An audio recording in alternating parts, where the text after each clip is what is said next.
Hey guys, ఈరోజైతే మా ఇంట్లో నోములు. యాక్చువల్గా అయితే మూడో సోమవారం చేసుకోవాలి, బట్ మాకు అప్పుడు కుదరగా నాలుగో సోమవారం అయితే చేసుకున్నాము. మా ఇంట్లో వాళ్ళందరం ఉపవాసం ఉండి ఈవినింగ్ పూజ అయ్యాక అప్పుడైతే భోంచేస్తాము. నేనైతే వాటర్ తాగకుండా ఉపవాసం అయితే ఉంటాను. అందరూ అంటారు అంతలా ఉండకూడదు, కటిక ఉపవాసం చేయకూడదు అంటారు. కొంతమంది ఏమో చెయ్యొచ్చు అంటారు. ఎవరిది ఫాలో అవ్వాలో తెలీదు. మీకు తెలిస్తే మీరైతే కమెంట్ చేయండి.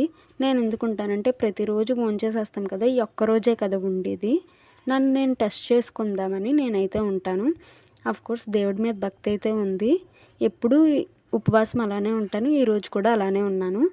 ఈవినింగ్ గుడికి వెళ్ళి పూజ అయితే చేస్తాము. పసుపుతో గౌరీదేవిని, వినాయక స్వామిని, కేదారేశ్వర స్వామిని చేసి పూజ చేస్తాము. చలివిడి వడపప్పును ప్రసాదంగా పెట్టి 365 ఒత్తు వెలిగించి కొబ్బరికాయ కొట్టి లాస్ట్లో హారతి ఇచ్చి అప్పుడైతే గుడి లోపలికి వెళ్తాము.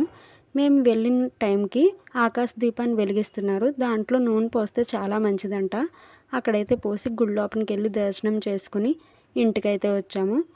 ఇంటి దగ్గర కూడా పూజ చేసుకోవాలి కాబట్టి మా ఇంటి దగ్గర అయితే అన్నీ రెడీ చేసి పెట్టేశారు పూజకి. మాకు పూజకి మెయిన్గా ఏం పెట్టాలంటే పరమాన్నము, పెసరపప్పు, బూరెలు పెట్టాలి. అదైతే ఇంపార్టెంట్. మిగతావి ఏం పెట్టకపోయినా పర్లేదు, ఆ రెండు అయితే బాగా ఇంపార్టెంట్. ఆ రెండు చేసి పెట్టి పూజ అయితే చేసేసాం.